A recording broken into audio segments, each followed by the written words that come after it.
Olá, bom dia, tudo bem? Vamos à nossa aula 2 do MBA, né? Do IDE Saúde. Essa aqui é a turma 2431, né? É, devido a um probleminha na gravação, não sei por que os dados se perderam, eu vou regravar agora a aula 2 do nosso curso, a aula sobre responsabilidades. Não a aula completa, porque não foi possível terminar a aula em um dia, então nós temos já a gravação da segunda parte da aula, mas a primeira parte que se perdeu. Muito bem, vamos lá.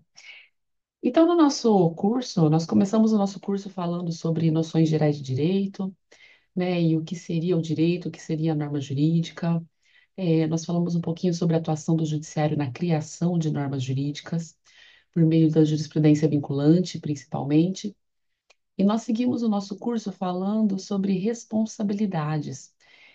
E nesse primeiro momento, eu gostaria de lembrá-los que essa disciplina ela é desenhada de forma a ajudar os alunos a lidar com risco jurídico e pensando bastante no gestor de sistemas de saúde, ajudar o gestor, capacitar o gestor a compreender os reflexos jurídicos de atos do cotidiano e, com isso, capacitá-lo para tomar melhores decisões, né? E por essa razão, o tema de responsabilidades é um dos primeiros temas do curso. Porque responsabilidade para o direito, e eu já vou começar a anotar aqui, apesar de já ter enviado no grupo o chat com as anotações dessa aula, eu vou continuar anotando aqui durante a gravação, tá? Então, responsabilidade para o direito é a submissão às consequências da violação de normas jurídicas. Então, cada norma pode prever consequências próprias distintas das demais normas. Por que eu digo isso? Porque um fato, muitas vezes, pode acontecer no cotidiano, como, por exemplo, um erro médico grave que leva à morte de um paciente, pode gerar consequências jurídicas diferentes. Pode haver, por exemplo, uma chamada para a polícia e começar, né, iniciar uma investigação policial, que pode dar origem a um processo criminal, e nesse processo criminal, talvez uma condenação criminal. Pode haver, por exemplo, uma ação indenizatória ajuizada pelos familiares do paciente e teremos aí uma questão de responsabilidade civil. Pode haver também algum tipo de denúncia perante o Conselho Regional, Profissional, Conselho Regional de Medicina, iniciando assim um processo ético, que pode levar também à punição dos profissionais envolvidos. Pode haver também um procedimento interno, uma sindicância, uma apuração que pode levar ao desligamento daquele profissional. Então, o mesmo fato pode gerar consequências diferentes, porque ele pode violar regras diferentes, e com isso, ele leva a diferentes efeitos. Então, o mesmo fato pode violar regras diferentes e, portanto, originar diferentes efeitos. Então, a isso nós chamamos responsabilidade jurídica, responsabilidade para o direito. Muito bem. Eu vou copiar depois as anotações do chat no grupo de WhatsApp. Mesmo, né, tendo sido repetida uma segunda vez, né, a gravação da aula, algumas informações serão repetidas, mas ainda assim eu vou colocar lá. Então, nessa aula de responsabilidades, nós vamos falar um pouquinho sobre alguns tipos diferentes de responsabilidade. Escolhi alguns, né, porque são vários, alguns mais interessantes, que eu reputo mais interessantes para os gestores, em saúde. A questão da recomposição dos danos, do compliance, vão acabar ficando para outras aulas, tá? Porque eu vou repetir aqui apenas o que foi dado naquela segunda aula do curso, do segundo encontro.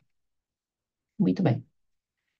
Então, como nós vimos, né, nós estávamos falando, a responsabilidade que essa submissão às consequências, ela pode ser conceituada como uma obrigação de ordem civil, penal ou administrativa. Então, nesse conceito, nós já temos três espécies de responsabilidade: civil, ligada à indenização, como veremos, penal e administrativa, a que estão sujeitos os médicos no exercício profissional, quando de um resultado lesivo ao paciente, né? Então, algum prejuízo causado ao paciente por imprudência, imperícia ou negligência. Nós vamos ver que não apenas os médicos estão sujeitos à responsabilidade, mas outros profissionais também. E além de outros profissionais, as próprias instituições, as próprias pessoas jurídicas. Muito bem, falaremos bastante sobre isso, vários exemplos. É, nós sabemos que, por exemplo, quando existe alguma falha na prestação do serviço de saúde, existe a possibilidade, e isso acontece com frequência, de o paciente, familiares, processarem não apenas os profissionais envolvidos, mas muitas vezes a instituição. Portanto, as pessoas jurídicas também sofrem responsabilidades. Olha só, quando falamos de responsabilidade, existem então várias espécies de responsabilidade, como falamos, dependendo da regra violada, já que cada tipo de regra prevê consequências específicas. E lembrando que aquela questão, né, de que a experiência diz que quanto mais grave o fato, mais regras ele viola e mais responsabilizações ele gera, tá? Eu mencionei aqui algumas espécies de responsabilidade que nós não vamos ver nesse curso. Por exemplo, a responsabilidade tributária. Nós sabemos que profissionais, instituições são contribuintes perante o fisco, devem pagar os seus tributos e que o não pagamento desses tributos ele gera uma série de consequências. Inclusive, por exemplo, pode haver uma consequência criminal, crime de sonegação fiscal. E consequências também tributárias, né? Quando eu digo consequência tributária, perante o fisco, então pagamento de multa, a lavratura de auto, né, de infração, imposição de multa, a inscrição na dívida ativa para pagamento, para cobrança judicial. Então, são consequências tributárias. Nós temos também a responsabilidade trabalhista, né, perante a legislação trabalhista.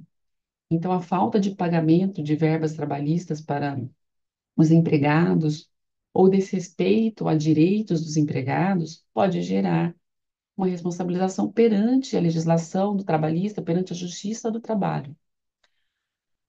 Nós temos também a responsabilidade ambiental. A gente sabe que em sistemas de saúde existem várias regras ligadas, por exemplo, a descarte de resíduos, mas não só aqueles resíduos sólidos da área da saúde, mas também nós temos questões ligadas a licenciamento ambiental, quando nós falamos da construção de grandes empreendimentos, empreendimentos de grande porte. Nós temos também a questão do manejo de gases em hospitais, por exemplo, né, que tem várias normas regulamentares importantes. E a violação a essas regras pode gerar também consequências específicas para previstas nessa legislação. Isso sem dizer dos outros tipos de responsabilidade, como social, que muitos hospitais praticam, né, fazendo atendimento, mesmo hospitais de atendimento particular, eles atendem gratuitamente algumas moradores de uma área, normalmente uma área vizinha ao hospital, a fim de atender essa necessidade de responsabilidade social. Moral, né, gente? A questão da ética, ela permeia o direito. A ética está muito ligada ao direito, porque ela também traz esses valores do que é certo, do que é errado, do que é bom, né? E só que ela não é imposta pelo Estado como direito. A regra não é exterior, de origem externa. A regra tem origem interna. Então, de acordo com os princípios éticos, cada pessoa constrói normas de conduta para si. E isso acontece muito também nas instituições, por isso todas as instituições também têm códigos de ética, né, que devem ser seguidos. Então, existe a questão da responsabilidade moral.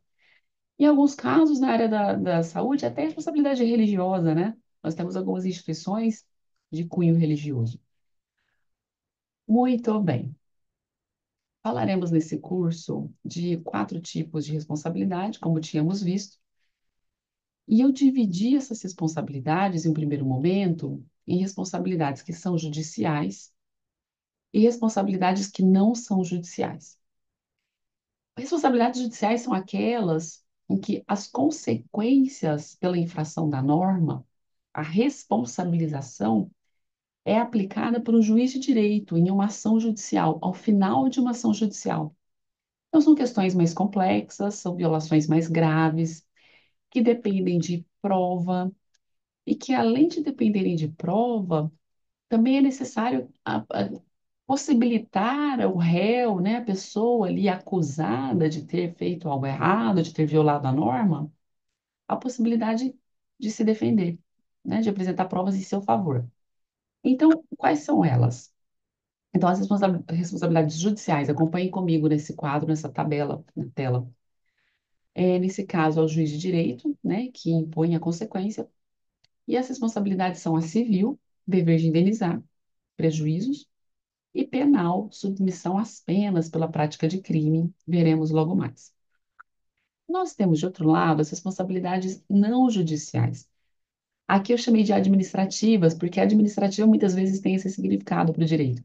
Administrativo é aquilo que não é judicial, né, que não demanda um ajuizamento de ação, né, com todo o seu trâmite, né, para que ao final se tenha uma decisão judicial. Não, aqui eu tenho uma decisão de uma autoridade administrativa de uma instituição diferente do judiciário, ou dentro do próprio judiciário, mas com questões administrativas. Isso não é tão relevante para nós, mas o ponto é, não se trata de ação judicial.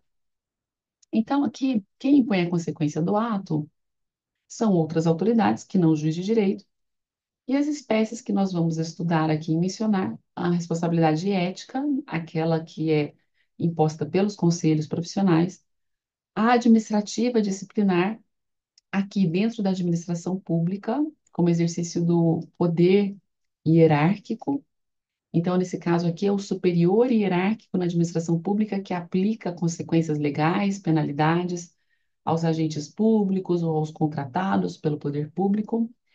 E também mencionaremos, principalmente em vários exemplos que os colegas trouxeram durante a aula e têm trazido lá no grupo de WhatsApp, a responsabilidade profissional, que é aquela responsabilidade perante a instituição contratante. No caso dos empregados, a instituição empregadora; no caso dos pejotizados, terceirizados, a instituição contratante. Muito bem. Vamos começar falando sobre a responsabilidade administrativa. Nós temos aqui um exemplo de contrato administrativo que levou à punição. Nesse nosso exemplo aqui, o Hugo, o Hospital de Urgência de Goiás, ele é gerido mediante contrato de gestão, por OS. E a OS que geria esse hospital em Goiás, ela vinha descumprindo o contrato de gestão há bastante tempo. E ela chegou a sofrer algumas punições. A multa, né, foi advertida, todas as punições previstas contratualmente aplicáveis a um contrato de saúde. Porque, por exemplo, gente, é muito comum nesse tipo de contrato a punição de suspensão do contrato, mas aqui não cabe, né? Como é que suspender um serviço de saúde? Então, aplica-se na área da saúde aquela penalidade compatível com o serviço, né? Então, multa, advertência, eu já tinha sofrido. E não houve meios de fazer essa OS cumprir o contrato, questão de números de médicos disponíveis para prestar atendimento, número de leitos, né, disponíveis, estavam sempre abaixo do contratado. Então, o governo do estado de Goiás, é um hospital muito grande, ele rompeu o contrato, né, rescindiu unilateralmente, contratou emergencialmente uma outra OS e depois seguiu com uma outra instituição, tá? Então, trata-se aqui de uma questão de responsabilidade administrativa. Então, quando nós falamos de responsabilidade administrativa, nós temos dois significados possíveis, um mais amplo e um mais estrito. O significado mais amplo, ele equivale à responsabilidade profissional. Então, aquela responsabilidade perante a própria instituição, contratante ou empregadora, às vezes até responsabilidade ética perante o conselho.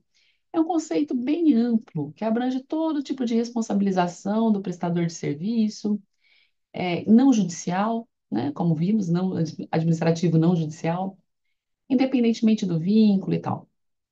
Mas aqui nós vamos usar para estudar um conceito mais estrito.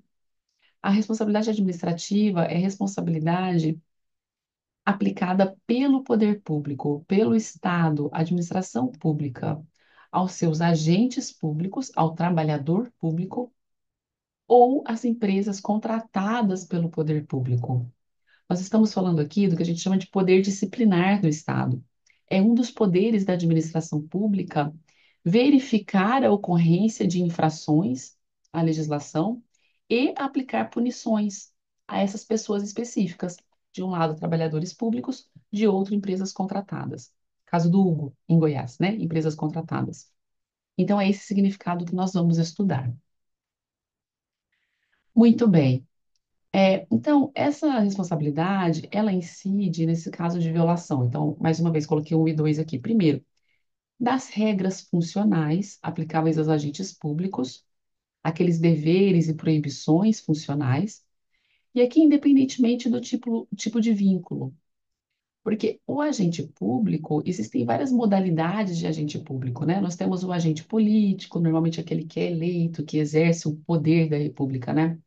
Parlamentares, chefes do executivo, ministros, secretários, juízes, para muitos, parte da literatura são considerados juízes, promotores de justiça, também agentes públicos, outros entendem que são agentes vitalícios.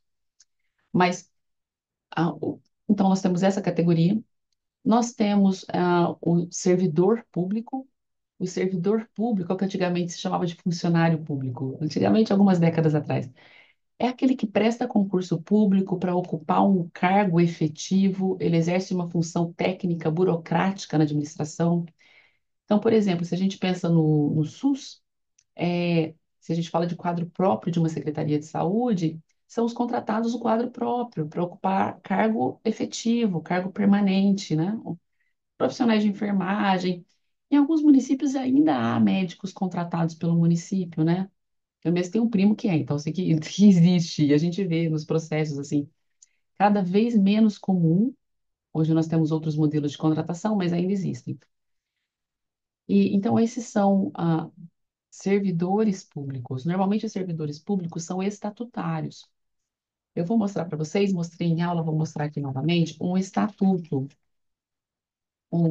dos servidores públicos. Eu vou pegar o de São Paulo, tá? Estaduais de São Paulo. Porque, né, tem bastante gente na sala de São Paulo, e porque é o que rege a minha relação de trabalho, então fica mais fácil. Então, olha só, esse aqui é o estatuto, né? Então, o estatuto é uma lei que disciplina uma certa categoria de pessoas. Nós temos o estatuto da criança e do adolescente, o estatuto do idoso, e nós temos o estatuto dos servidores.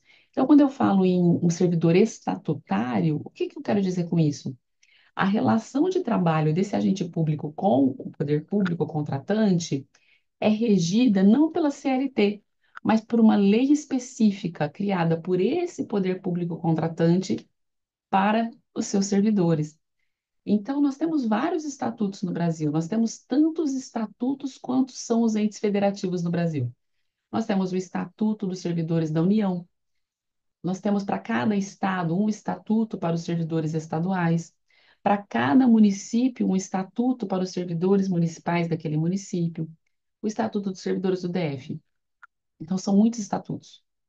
E todos os servidores dessa categoria são entendidos como estatutários, cada um com o seu estatuto. Então, esse aqui rege centenas de milhares de pessoas, né? O estatuto, mais, né, gente? Chega a milhão? Não sei. Curiosidade. Bom para gente pesquisar depois. Mas o Estatuto dos Servidores de São Paulo. Então, nós temos aqui uma lei que ela até lembra em certos aspectos a CLT, que ela rege a relação de trabalho também, né? Ela fala sobre vários pontos interessantes aqui, provimento, nomeação, fala sobre licenças, remuneração, né? Então, vamos seguir aqui para ver, exercício, blá, blá, blá, a vacância do cargo, a promoção, como ocorre, etc. Né? Direitos, vencimentos, remuneração. Mas o que eu quero mostrar é isso aqui. Então, os deveres e responsabilidade. Então, o funcionário, servidor público, porque essa lei é mais antiga, né? É da época em que se chamava servidor de funcionário, antes da Constituição Federal. Nossa Constituição de 88 usa essa expressão, servidor público. Ela abandonou o funcionário. Então, são deveres do servidor, né? Ser assíduo e pontual, cumprir as ordens superiores, deveres parecidos com aqueles seletistas. E nós temos proibições também. Então, o que que é proibido ao servidor fazer, né? Então, por exemplo, aqui, praticar a usura, né? Então, emprestar dinheiro mediante juros, né, para os colegas, isso é proibido.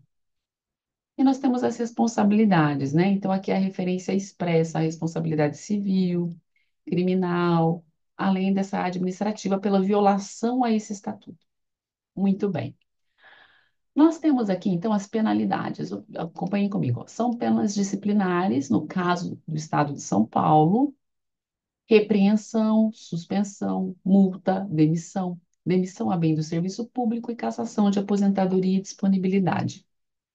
Essas penas estão previstas para o Estado de São Paulo, mas elas se repetem. Os estatutos, eles são muito parecidos. Estatutos de diferentes entes federativos são muito parecidos, inclusive com relação às penas. Uma coisa interessante de a gente notar é que demissão no serviço público é punição.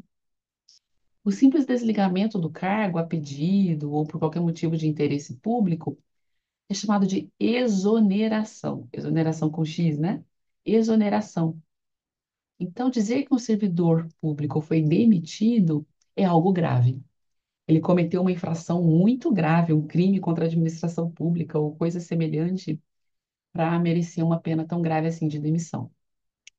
Muito bem, então nós temos aqui, né, um estatuto como exemplo, e nós temos uma coisa que eu não fiz no dia do nosso encontro, né, em que essa aula foi dada,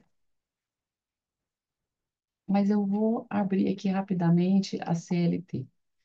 Então, nós temos a CLT, né, que é uma legislação de 1943, que sofreu várias atualizações e que ainda se aplica, né, a consolidação das leis do trabalho.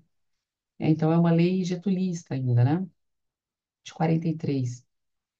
E essa consolidação, olha, ela estatui normas que regulam as relações individuais e coletivas de trabalho. Aplica-se ao setor privado, essa legislação. Mas existem vários campos da administração pública em que os trabalhadores públicos são seletistas. A relação de trabalho observa a CLT. Então, nesse caso, eles são dispensados. A gente não fala em demissão e exoneração, mas em dispensa, né? Dispensa por justa causa, dispensa sem justa causa, como trabalhador privado em geral. Muito bem. Bom, essas punições são aplicadas dentro da própria estrutura da administração pública pelos superiores hierárquicos desses agentes públicos. Então, por exemplo, uma demissão de um servidor público estadual aqui em São Paulo, quem assina a portaria de demissão é o governador do estado. No meu caso, seria o presidente do tribunal, porque eu estou especificamente no poder judiciário. Mas do poder executivo é o chefe, né, que seria o governador do estado. Então, é sempre o superior hierárquico. Penas menos graves, elas são impostas por autoridades superiores, mas não precisa ser a autoridade máxima do Estado, né, do poder público. Mas a pena mais grave, a demissão, é pela autoridade máxima. Muito bem, exemplos de penas, então. Nós vimos ali, né, na legislação, advertência, suspensão, demissão, cassação de aposentadoria, né? Então, o final do processo aconteceu, a pessoa já estava até aposentada, a aposentadoria é cassada, ela não receberá mais proventos de aposentadoria e tal. Isso depende da lei que se aplica a cada caso, se é CLT, se é estatuto, estatuto de onde. Muito bem. Vimos a responsabilidade administrativa dos agentes públicos. Agora, finalmente, a responsabilidade administrativa dos contratados pelo poder público. Os contratos públicos, que nós chamamos de contratos administrativos, eles seguem uma legislação própria, que dá ao poder público maiores poderes, nós chamamos de prerrogativas, são privilégios. Já que esses contratos, eles têm que observar sempre o interesse público da coletividade, não apenas o interesse das partes envolvidas, né? De um governante, esse é o que pretende o direito, tá, gente? De um governante e da empresa contratada, daquele empresário. Então, como a lógica é atendimento ao interesse da coletividade, a administração pública tem alguns poderes, algumas prerrogativas, para que possa impor o atendimento a esse interesse público. Nesse cenário, a legislação prevê algumas punições específicas para esse tipo de contrato, que não existem como regra em contratos aí da iniciativa privada, tá? E então, essas punições estão previstas na legislação e elas são repetidas em cláusulas dos próprios contratos administrativos. Existe a seção, né, em todo contrato administrativo das penalidades, com essas penalidades previstas para desobediência ao contrato. É o caso do Hugo, que nós acabamos de ver, né? As cláusulas contratuais não vinham sendo cumpridas, então várias punições foram aplicadas, e essas punições, elas vão escalando, né? Normalmente começa-se, dependendo do tipo de infração, né, gente, da gravidade, mas normalmente começa-se de uma punição menos grave, e em caso de reincidência e desobediência a ordens, vai se escalando, aumentando a gravidade dessas punições, que foi o que aconteceu lá e chegou à rescisão unilateral. Então, essas sanções elas são aplicadas pela autoridade contratante. Então, no caso, por exemplo, do Hugo, quem aplicou a punição foi o Estado, né? A Secretaria de Saúde do Estado, que era contratante. E são exemplos: multa, suspensão do contrato, que, como vimos na área da saúde, muitas vezes não faz o menor sentido suspender o contrato, né? E suspender o atendimento. Retomada do objeto, que é um tipo de intervenção no contrato. Então, o poder público contratante nomeia uma pessoa para dirigir, para gerir aquela prestação pela empresa contratada. E a rescisão contratual, que aqui vai depender do caso, né, da gravidade, se é ou não interessante para o poder público. Lembrando que esses contratos públicos, eles sempre têm que obedecer, buscar atender ao interesse público, ao interesse da coletividade. Essa é a finalidade. Essa é a lente que deve ser usada para interpretar essa legislação e interpretar esses contratos. Muito bem, vista então a responsabilidade administrativa, vamos começar a falar um pouquinho sobre a responsabilidade ética. Eu trouxe aqui na aula o caso daquele médico, né, anestesista, acusado da prática de crime no Rio de Janeiro. Porque aquele caso foi grave e ele gerou repercussão, responsabilidades em diferentes áreas. Por exemplo, a responsabilidade ética. Nessa notícia aqui, o CREMERG, ele cassou o registro daquele profissional. Quer dizer, ele perdeu o CRM, né? Não poderia mais exercer a medicina. Muito bem. A responsabilidade ética, então, ela é um tipo de responsabilidade, né, gente? Administrativa, não é judicial, é disciplinar, é profissional. Mas o importante é que é aplicada pelos conselhos profissionais e não pelas instituições contratantes, pelo conselho profissional. Ela acontece quando existe a violação, no caso da profissão da medicina, tá? Violação a uma disposição do Código de Ética Médica. Outras profissões, violação aos respectivos códigos de ética, né, de cada profissão.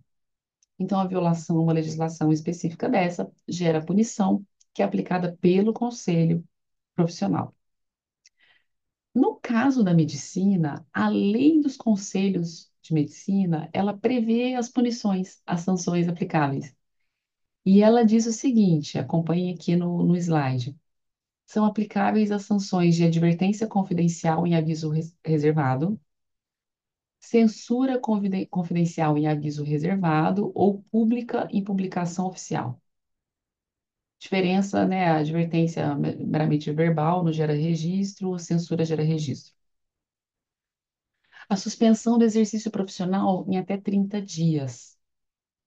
E, finalmente, a cassação do exercício, do registro, né? Mas aqui há de referêndum do Conselho Federal. Significa que quando um conselho regional aplica a pena de cassação, há um recurso automático, um recurso oficial, para o Conselho Federal que deve confirmar essa penalidade. Sem essa confirmação, a penalidade ela não subsiste, ela cai por terra. Uma observação interessante é o seguinte: aqui nós vemos a suspensão do exercício profissional como punição. E aí a lei coloca esse limitador de 30 dias. Então, ao final do processo, temos um processo ético movido perante o conselho, em que as partes envolvidas vão ser ouvidas, há produção de prova, e no final desse processo pode-se aplicar essa punição. Se no final do processo se decide punir aquele profissional com a suspensão do exercício profissional, essa suspensão tem que ser fixada em até 30 dias apenas. Mas nós temos uma suspensão provisória. Esse médico aqui, por exemplo, eu trouxe o caso dele como exemplo porque ele foi suspenso. E ele foi suspenso provisoriamente durante o processo ético, enquanto durava o processo ético. Então, ele não pôde exercer a medicina. E essa suspensão existe com algumas finalidades. A suspensão provisória, ela serve, claro, né, gente, para que o profissional deixe de exercer aquela função, então pare, né, eventualmente de prejudicar outras pessoas, de cometer as infrações, para que aquele profissional não atrapalhe ou dificulte a coleta de provas, deturpe provas, por exemplo, ameaçando testemunhas ou adulterando documentação, né? De alguma forma atrapalhe com as provas. E nós temos também, interessa muito a nós, né, na gestão, a questão reputacional. Muitas vezes um controle de danos quanto à imagem da instituição é feito pela suspensão imediata desses profissionais. Muito bem, vimos, porque a responsabilidade ética realmente ela é um pouco mais tranquila, é mais do conhecimento de vocês, da prática. Todo mundo aqui já viu algum processo perante o conselho, né? Antes de entrar na responsabilidade civil, eu inverti um pouquinho a ordem. Nós falamos primeiro sobre responsabilidade criminal. Aqui, responsabilidade criminal. Porque fazia mais sentido, tá? Honestamente, é simplesmente por isso. Fazia mais sentido lá no nosso contexto para agilizar a aula, né? E nós acabamos fazendo essa inversão no dia. Vocês vejam que aquele médico ele foi preso. E aqui no Brasil, gente, a prisão ela sempre acontece no contexto criminal, tá? Nós temos uma legislação aqui no Brasil. Inclusive, curiosidade, né? Às vezes a gente vai falando coisas diferentes quando fala pela segunda vez, mas isso vem de Tratado Internacional de Direitos Humanos, tá? No Brasil,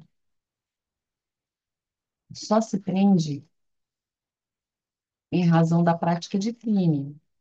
Prática de crime.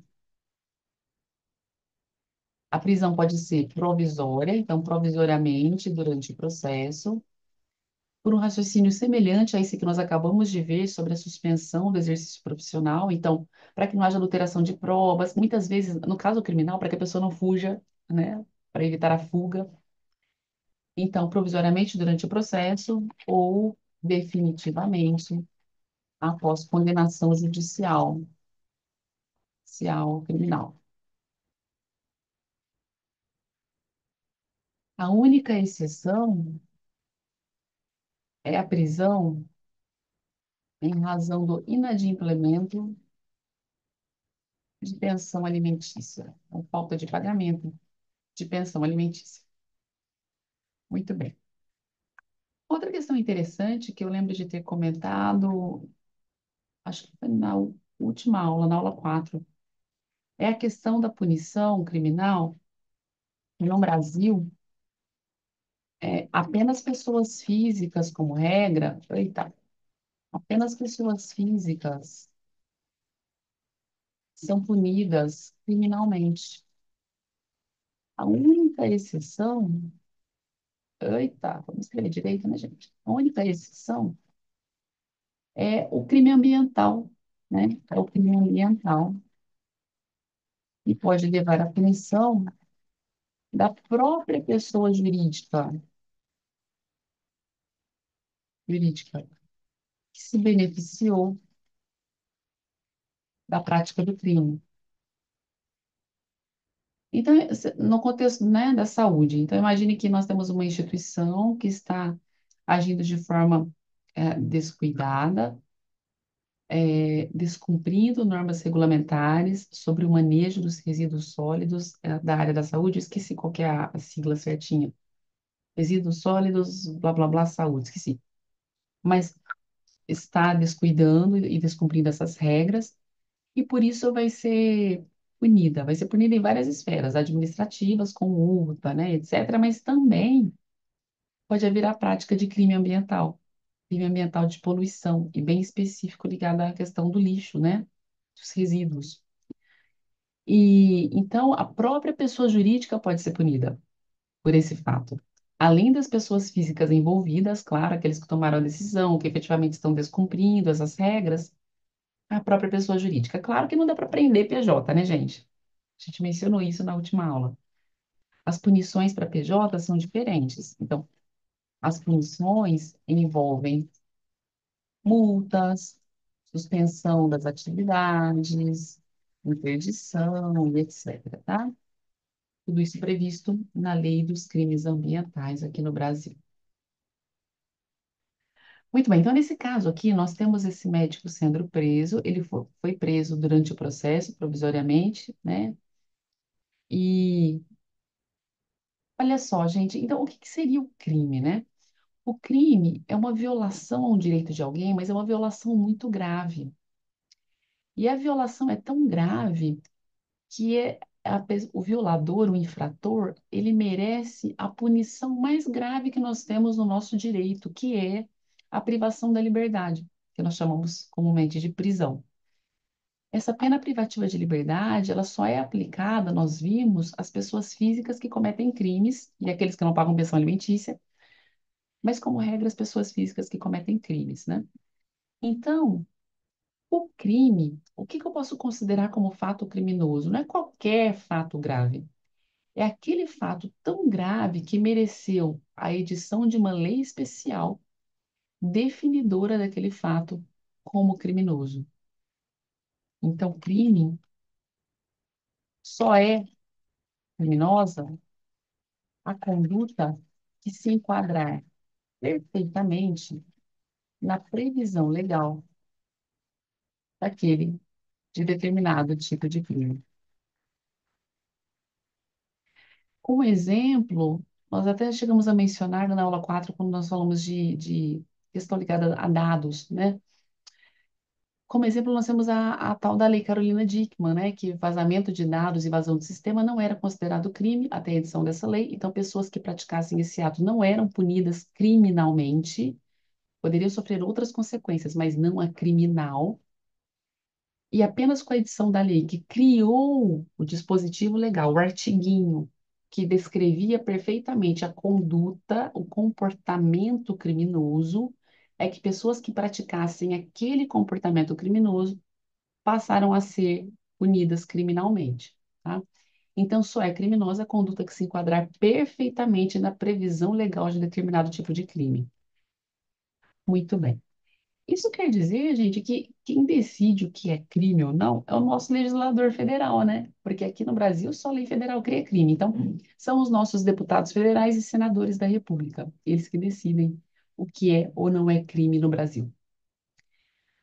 As penas aplicáveis, elas são as penalidades, as consequências. Primeiro, a pena privativa de liberdade, né, que nós chamamos de prisão, mas nós temos também o que a gente chama de penas alternativas à prisão. Penas que são aplicadas normalmente para réus primários que não foram condenados anteriormente por crimes, em crimes menos graves. Existe uma série de requisitos legais para aplicação dessas penas alternativas. E elas são penas restritivas de direito, na maior parte das vezes. Prestação de serviços à comunidade, etc. Também temos a pena de multa, né? A pena pecuniária, multa. Então, mas o importante é que todas essas penas, elas são aplicadas só pelo juiz de direito no final de uma ação criminal, de um processo criminal, em que as partes puderam produzir provas, em que os réus, os acusados puderam se defender, e no final, em sentença definitiva, é aplicada essa punição. Na área da saúde, nós temos a prática de vários crimes, né? Algumas pessoas trouxeram questões ligadas a assédio sexual, por exemplo, né, nessa turma. Mas é possível a punição, ou pelo menos a investigação, pela prática de homicídio, quando alguém morre, por exemplo. Um comentário que eu fiz na aula é que isso depende muito, gente, essa questão de vai haver ou não investigação criminal. Depende muito da qualidade da relação médico-paciente, ou equipe, família, paciente. Quando essa relação é muito conflituosa, há uma margem maior para eventualmente se chamar a polícia, se fazer, lavrar um boletim de ocorrência, iniciar uma investigação. Então, é um ponto de atenção quando a gente fala em manejo, né, de situações de conflito, até para evitar esse tipo de repercussão, tá? Pode haver crime de homicídio, quando alguém morre, né, gente? Crime de homicídio, matar alguém. nós falamos na primeira aula alguns pontos da questão do aborto, né? Então, o crime de aborto também. Lesão corporal, quando existe uma lesão, uma ofensa à integridade física, né, de alguém, ou do próprio paciente em atendimento, ou até, né, gente, num conflito, uma discussão, uma briga, né, é, ali na instituição.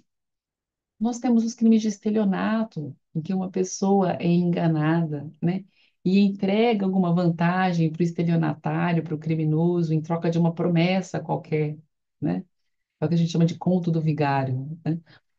O estelionato, ele tem sido muito praticado já faz algum bom tempo, em nome das instituições. Então, pessoas ligam, criminosos obtêm dados, esse é um ponto importante, como eles obtêm esses dados. Mas obtêm dados dos pacientes que estão sendo atendidos, né, ou que estão em internação, etc., e entram em contato com o paciente, com a família, pedindo, né, valores e tal. Então, estelionato.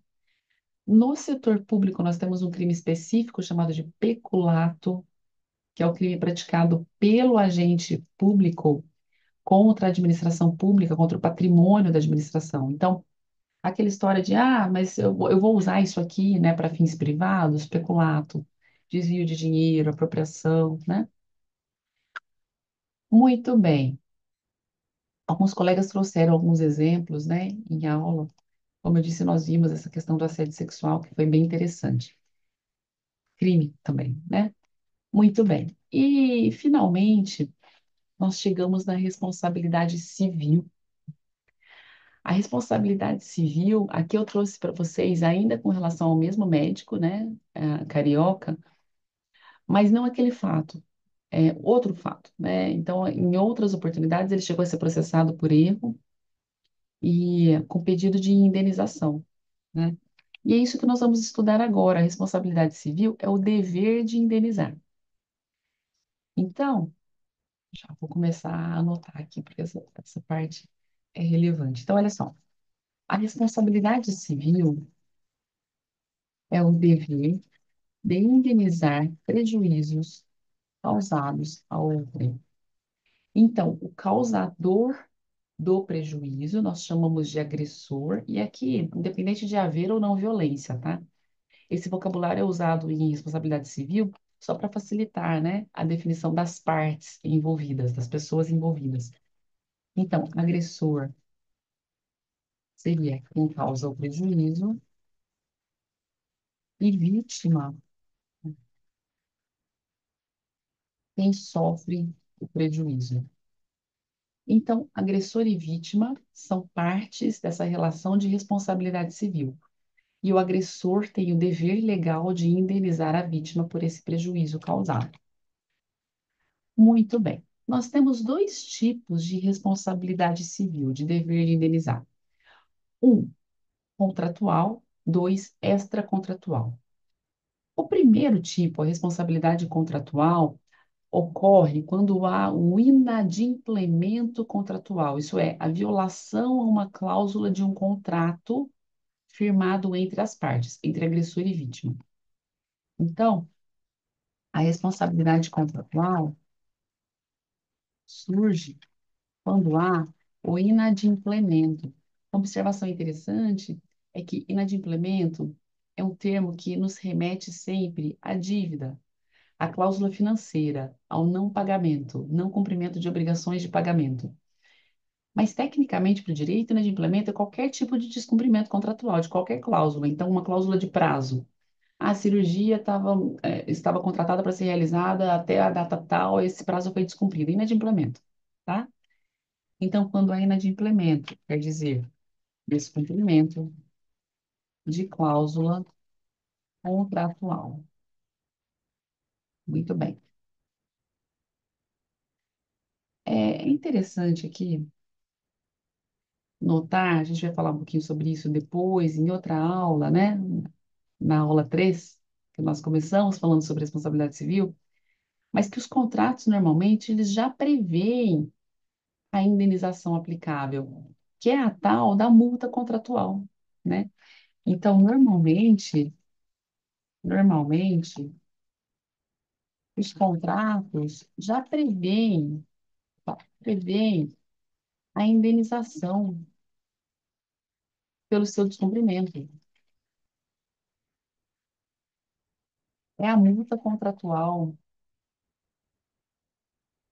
também chamada de cláusula penal, só para confundir a gente, tá?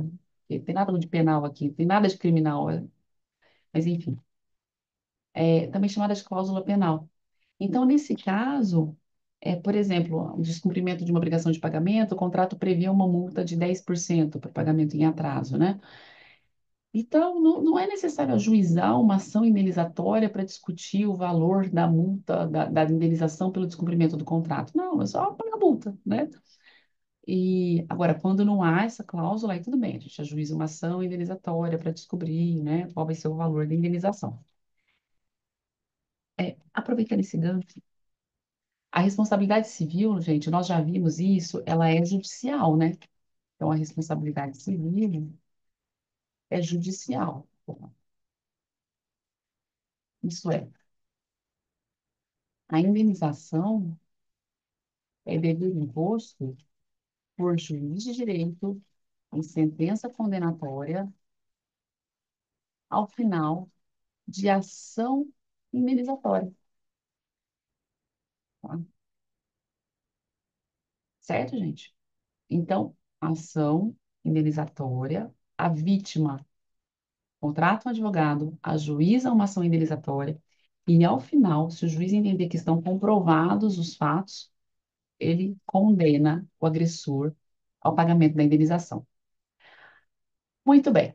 Nós vimos que na responsabilidade contratual nem sempre precisa ajuizar a ação, né? Muitas vezes o próprio contrato ele já prevê a multa contratual pelo descumprimento. Um ponto interessante aqui para a gente discutir na área da saúde é a questão da obrigação de meio e obrigação de fim nos contratos.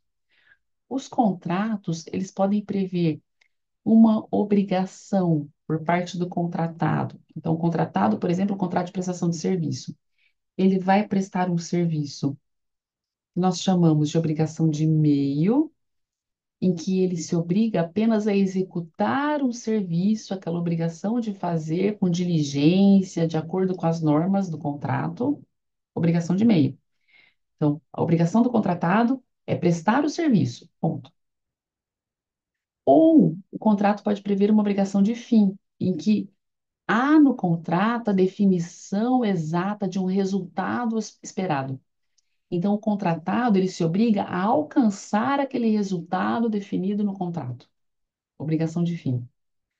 Nesse caso, o inadimplemento contratual depende, no caso da obrigação de meio, pela não execução daquele serviço contratado. No caso da obrigação de fim, mesmo que o serviço seja executado, é pelo não atingimento daquele resultado esperado conforme definido no contrato. Se nós pensarmos na área da saúde, a jurisprudência é tranquila já, que a contratação de cirurgia plástica e estética constitui obrigação de fim. Isso quer dizer que, principalmente naqueles casos em que o médico, né, o contratado, ele faz uma previsão, usando softwares, inteligência artificial, uma previsão do resultado esperado. E ele mostra isso para o paciente, né? Ele está fazendo uma promessa, é uma oferta, e essa oferta integra o próprio contrato. Ela faz parte, é preciso cuidado com isso. Ela faz parte do contrato. Então, existe aí o resultado esperado. A mesma jurisprudência também diz, e essa decisão está lá no WhatsApp para vocês, mas ela também diz que exige uma razoabilidade, tá? Porque a gente sabe que tem pacientes que exigem também aquilo que é impossível, né? E muitas vezes tem alguma questão de dismorfia ou algo do tipo, que o paciente não gosta de um resultado que está bom. Então, a jurisprudência diz: se o resultado na cirurgia plástica estética é um resultado adequado, de acordo com o bom senso, de acordo com o senso comum, então não há se falar em violação aqui à cláusula contratual, a obrigação de fim. Isso só ocorre quando o resultado realmente é um resultado que esteticamente não seria o esperado de acordo com o senso comum, ou muito diferente daquilo que foi prometido ao paciente. Muito bem. Com relação à responsabilidade extracontratual, a situação é diferente. Aqui na extracontratual, independentemente de existir um contrato entre as partes ou não, entre vítima e agressor, não importa se existe um contrato. A questão é, o prejuízo, ele não é causado pela violação expressa de uma cláusula contratual. Nós temos que pensar nisso, nos dizeres de uma cláusula. Gosto de dar um exemplo muito esdrúxulo, mas que ajuda a gente a pensar. Então, se eu tenho uma cirurgia, gente, tem mania de falar da história de esquecer o instrumento na cavidade abdominal, mas é porque assim, a gente vê isso nos processos, choca tanto que, ai meu Deus, acho que traumatizou. E então, o esquecimento de um objeto na cavidade abdominal de um paciente durante uma cirurgia qualquer. Esse, essa violação trata-se de uma violação ao direito do paciente, à integridade corporal. Porque eu não tenho uma cláusula no contrato de prestação de serviço que diz, não será, o contratado se obriga a não esquecer nenhum objeto na cavidade. Isso não existe. Então, não se trata de violação expressa à cláusula contratual, mas de lesão, violação a um direito do paciente, que é o direito à integridade corporal, à saúde, né? Que lhe causa um prejuízo, claro, né, gente? Esqueceu, vai ter que fazer tratamento, vai ter, né, uma série de prejuízos, de danos. Então, tá aí a diferença. E isso eu vou deixar anotado, porque esse ponto realmente é muito relevante. Então, olha só, na responsabilidade contratual, opa, contratual, há o dever de indenizar, opa, prejuízos causados pela violação literal à cláusula de contrato havido entre as partes. Na extracontratual, é diferente. Na extracontratual, independentemente de haver contrato entre as partes, o prejuízo decorre de uma lesão a direito da vítima. Normalmente, não há cláusula expressa sobre a conduta causadora do prejuízo. Então, essa é a principal diferença entre esses tipos de responsabilidade civil. Então, na responsabilidade extracontratual, nós temos o dever de indenizar prejuízo causado por o que a gente chama de ato ilícito, que é uma lesão a um direito que causa prejuízo, por exemplo, erro médico, lesão a direito à integridade corporal e causa um prejuízo ao paciente. Ou então, também nós temos uma outra modalidade, que é o abuso de direito. Então, o causador do prejuízo, ele até tinha o direito de agir como agiu, mas ele excedeu os limites aceitáveis para exercer esse direito e causou um prejuízo à parte. É o caso, por exemplo, eu gosto de mencionar, e até teve uma colega que colocou aqui uma notícia sobre esse caso. Não foi um colega, colocou aqui, aqui em São Paulo, acho que semana passada, super recente, agora em maio, um agente de segurança ali, né, contratada de uma UBS, se não me engano, ele imobilizou e agrediu gravemente um cadeirante, né, que estava até com colar cervical. Isso apareceu em jornal, teve uma certa repercussão na mídia. Então, se trata de um exemplo de abuso de direito. Aquele agente contratado, ele tinha o direito, sim, de, cuidando do patrimônio, conter alguns conflitos ali, né, para evitar que esse conflito ele se exacerbasse e causasse riscos ali ao patrimônio, ao andamento do serviço, mas ele não podia agredir, né? As imagens mostram ele jogando ao chão o cadeirante, agredindo, etc. Então, não era cadeirante necessariamente, talvez fosse um paciente de atendimento que estava usando a cadeira de rodas, não importa. O ponto é que ele se excedeu. Então, há dever de indenizar, certo? Muito bem.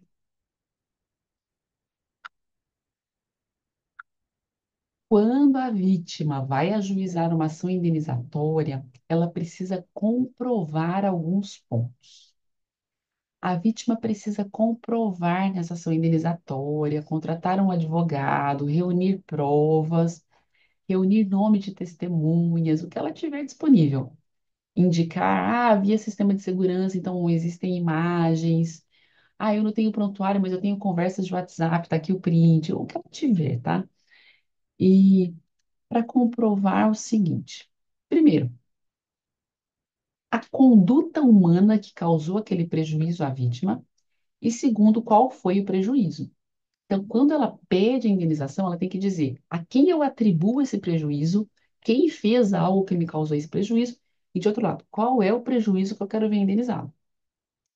Então, vamos começar pelo primeiro elemento do dever de indenizar, o que a vítima precisa provar. Quando eu falo de conduta humana, mesmo se a ação indenizatória ela for movida contra a pessoa jurídica, contra a PJ, sempre é uma pessoa física por trás. Sempre é uma pessoa física que tomou a decisão, que praticou algum fato, que assinou um documento, que fez alguma coisa. Então, quando eu falo de conduta humana, é isso. Eu tenho que comprovar que, independente de contra quem a ação tenha sido movida, um comportamento atribuível a uma pessoa física que tenha me causado aquele prejuízo. Então, o primeiro elemento, então, a vítima deve comprovar na ação indenizatória, a fim de obter a condenação à indenização. Primeiro, a conduta humana. Com relação à conduta humana, é importante a gente observar o seguinte: a prova dessa conduta, ela pode ser mais difícil, cara, processo mais demorado, ou prova mais fácil, barata, processo mais rápido, dependendo da situação. Porque a responsabilidade civil, a responsabilização, o dever de indenizar, pode depender da prova da culpa da pessoa física envolvida ou não.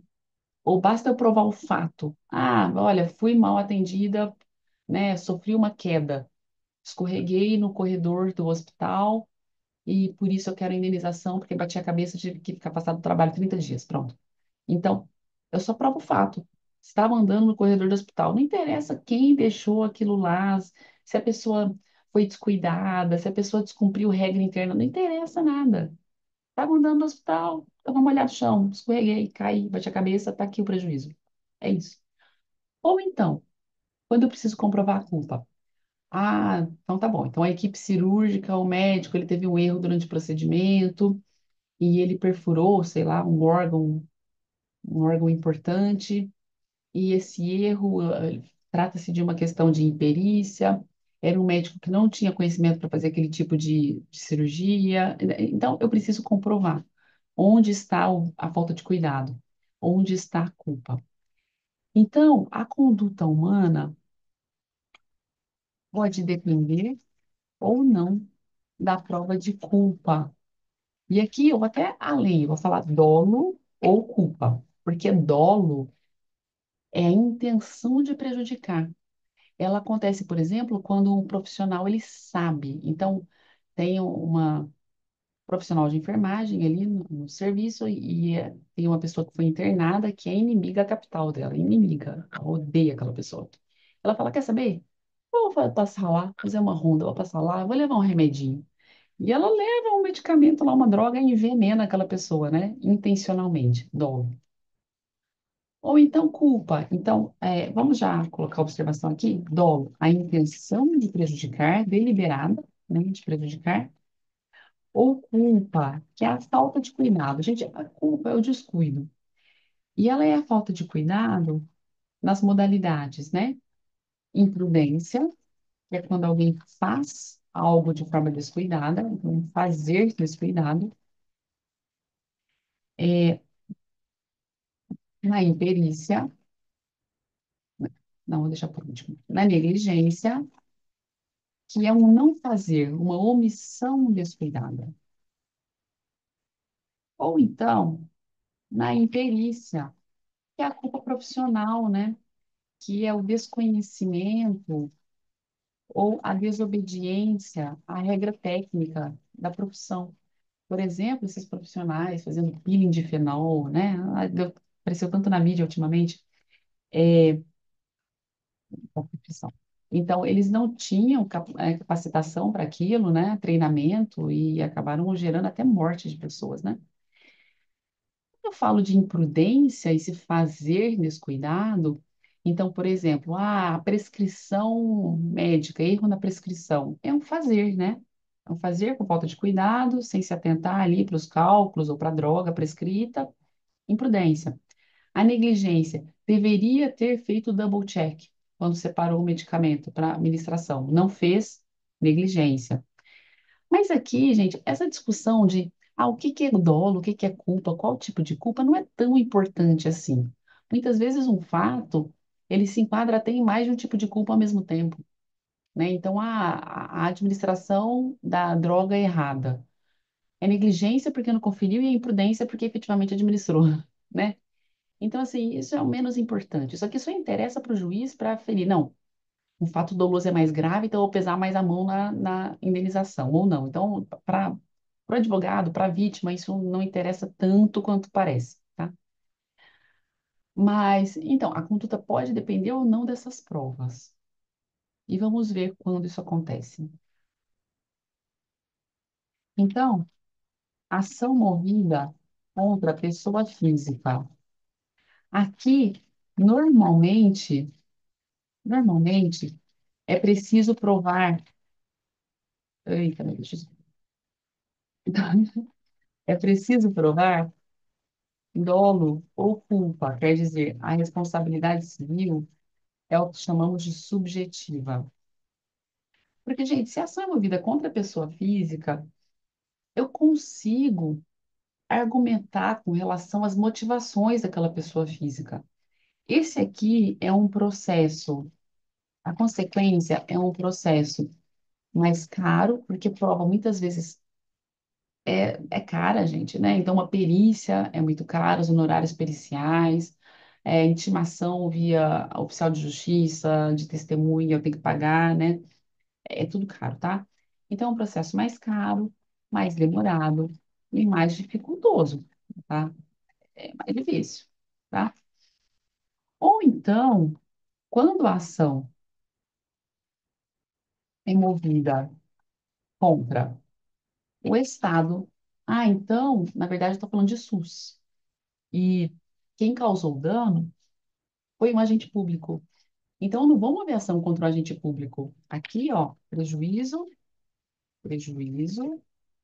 causado por agente público, no exercício da função, claro, né? Então, assim, nesses casos, gente, eu vou mover ação contra o poder público, né? E aqui a ação é mais fácil, porque eu não tenho que provar a culpa do Estado. Não, eu só tenho que provar o que aconteceu. Então, ação movida contra o Estado, contra fornecedor de produto ou serviço. A gente vai estudar lá na aula de Direito do Consumidor, que muitas vezes isso envolve pessoas físicas, operadores de plano de saúde, com certeza, mas pessoas jurídicas em geral na área da saúde. Então, quando eu vou entrar com ação contra um hospital por conta de uma questão ligada ao serviço hospitalar, sei lá, um laboratório com relação ao serviço prestado, né, de análises clínicas, etc., diagnóstico.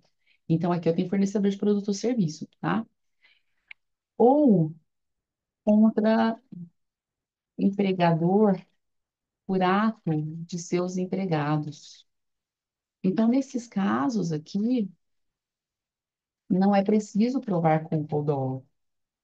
Não é preciso provar culpa ou dolo. A responsabilidade civil é objetiva. Ô, gente, e sabe por que isso acontece? Porque a gente adota aqui no Brasil o que a gente chama de teoria do risco. A pessoa que se arrisca a uma atividade, né? Que se arvora em uma atividade tão arriscada. Como, gente, imagina, gerir uma unidade de saúde é difícil, é arriscado, né? A gente está aqui falando sobre risco jurídico, quanta coisa. Imagina o Estado, né? Imagina o poder público. Eu estou fornecendo serviços para a população, para os consumidores. É uma atividade muito arriscada. Muita coisa pode acontecer, né? E gerar consequências, inclusive legais. É, os meus empregados, então eu estou assumindo o risco de contratar uma pessoa que pode fazer algo que prejudique alguém. Então, nesses casos, quando alguém se arvora em uma atividade assim arriscada, tem que assumir as consequências daqueles riscos. Porque a pessoa só assumiu aqueles riscos porque ele é conveniente, que ele né, pode lhe gerar lucro, então que assuma os riscos. Então, de acordo com essa teoria do risco, Essas pessoas, elas têm o dever de indenizar os prejuízos causados nessas atividades, independentemente de terem sido causados por dolo ou culpa, etc. Se foram causados nessas atividades, o responsável tem que indenizar e pronto. E aqui eu não estou falando de RT, não, tá? Do serviço, pelo amor de Deus, estou falando da PJ, tá? Da PJ. Então, a responsabilidade é objetiva, né? Em razão da teoria do risco. Isso quer dizer que o processo é mais barato, tem que produzir menos prova, mais rápido e simples. Certo, gente? Então, com relação à conduta humana, basicamente é isso, tá? E, finalmente, nós terminamos essa aula falando sobre um tipo de dano. Porque, assim, quando a vítima vai ajuizar a ação, ela tem que provar, primeiro, a conduta humana, e depois ela tem que provar qual foi o prejuízo que ela sofreu, né? Então, danos sofridos. E com relação aos danos, nós temos várias espécies de danos. Nós começamos a aula seguinte falando sobre isso, né? Então, dano material, dano moral, danos morais, dano estético. Mas eu adiantei no final dessa aula que esse tipo de dano aqui, ó, dano pela perda de uma chance. Ô, gente, o prejuízo pela perda de uma chance é um prejuízo muito interessante. Ele surgiu no contexto, aqui no Brasil, né, o caso paradigma, o mais famoso, o primeiro, foi do Show do Milhão, aquele programa do Silvio Santos.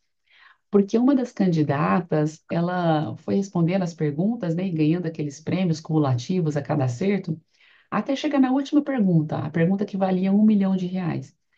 E nessa pergunta, a pessoa, quando decidia responder a pergunta, ela arriscava tudo, all in. Então, se ela acertasse a pergunta, ela levaria R$ 1 milhão. Se ela errasse, ela perderia tudo.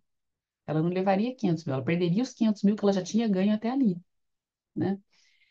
E essa senhora, ela chegou na última pergunta e a pergunta que foi colocada para ela no ar não tinha nenhuma resposta correta.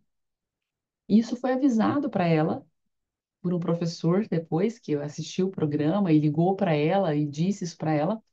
E ela processou, entrou com uma ação indenizatória contra o SBT, pedindo a indenização pela perda, né? Então ela pediu duas coisas. Ela pediu primeiro os 500 mil que ela tinha perdido, que ela já tinha, e segundo, os 500 que ela deixou de ganhar, porque não havia nenhuma alternativa correta. E o interessante aqui da jurisprudência, né, desse paradigma que a gente teve aqui no Brasil, é que, em primeiro grau, ela entrou com ação aqui em São Paulo, SBT em São Paulo, né? Em primeiro grau, ela ganhou apenas 500 mil, que foi o que o juiz de direito entendeu que é o que ela efetivamente tinha perdido, né? Ela tinha 500 mil até ali, perdeu 500, então indenize 500. Ela recorreu e no TJ essa decisão foi mantida. E aí ela recorreu para Brasília e no STJ os ministros entenderam o seguinte: com relação aos 500 mil é tranquilo, dano efetivo, danos materiais, mantidos. Porém, eles aumentaram a indenização porque eles consideraram um outro tipo de dano. É o dano equivalente à chance perdida de ganho. E eles fizeram o seguinte cálculo: ela poderia ter ganho mais 500 mil. Essa chance lhe foi retirada em razão de inexistir alternativa correta na pergunta. E ela tinha uma chance em quatro de acerto, né? Para ganhar esses 500 mil reais. Portanto, proporcionalmente à chance de ganho, ela faz jus, ela tem direito a uma indenização de 125 mil reais, que é esse benefício que ela teria recebido dividido proporcionalmente à sua probabilidade de ganho. Então, a indenização pela perda de uma chance é a indenização pela chance perdida, como diz o nome, né? Pela chance perdida, e é proporcional à probabilidade de ganho, né? Então, no exemplo, caso show do milhão. Agora, isso foi usado também na área da saúde. Nós temos também um paradigma famoso aqui na área da saúde. Foi uma senhora também aqui em São Paulo, paciente de câncer de mama avançado, muito agressivo, e de posses. né? Muitas posses, atendida em um hospital aqui, Boutique de São Paulo, na época. E ela já tinha submetido a todos os tratamentos disponíveis, já estava desenganada, estágio 4, né? E ela procurou o médico querendo uma última chance, né? E a família conversando com o médico o que poderia ser feito. Pediram várias opiniões para outros profissionais e um desses profissionais falou: "Ó, existe um estudo de uma droga, né, e tal." E a família pediu para o médico assistente, falou: "Olha, não daria para inscrever essa paciente no estudo?" E ele disse: "Não, ela não é mais elegível." E não inscreveram a paciente no estudo. Vejam bem, droga experimental. Ela poderia tomar placebo, né? Claro, mas droga experimental. E ela faleceu e a família processou o médico pedindo a perda de uma chance. E eles ganharam a ação. Eles ganharam a ação porque o judiciário entendeu que não foi dada a ela a chance de cura ou de sobrevida. Ela perdeu a chance de cura ou de sobrevida. Então, a indenização foi uma probabilidade, uma conta muito doida, porque nós temos aqui no Brasil a indenização dos danos morais pela morte de parente próximo, né? Normalmente uns R$ 200.000, às vezes um pouco mais, está aumentando, mas uns R$ 200.000. Pensaram, não, a indenização não é pela morte, mas ele é proporcional à chance de sobrevida. Então, eles fizeram uma conta de, se no estudo, os dados que nós temos até agora é de uma sobrevida por X anos, então quanto valeriam esses X anos?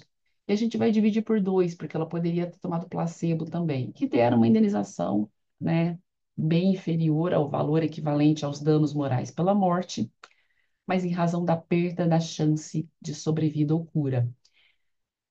Bem que isso não pegou, tá? Nós temos esse precedente e mais um ou outro esparso na área da saúde, mas ainda bem que isso não pegou. Mas para vocês, como gestores, é bom saber que isso existe, né? Vai que um dia aparece um pedido de indenização desse. Porque aí na instituição não deram a chance disso ou daquilo. Vai saber, né? Muito bem, gente, era isso, né, que nós tínhamos tratado naquele dia em que foi ministrada a aula 2, a nossa segunda aula, segundo encontro da quinta-feira. E nós continuamos na aula seguinte a partir desse ponto, falando sobre os outros tipos de danos, né? Material, moral, estético e por aí seguimos. É isso, perdão por ter perdido o primeiro, não sei o que aconteceu, danificado aqui o primeiro arquivo, mas vou postar agora lá para vocês. Até mais, gente, vejo vocês na última aula, tá bom? Na próxima quarta-feira. Abraço, tudo de bom. Tchau, tchau.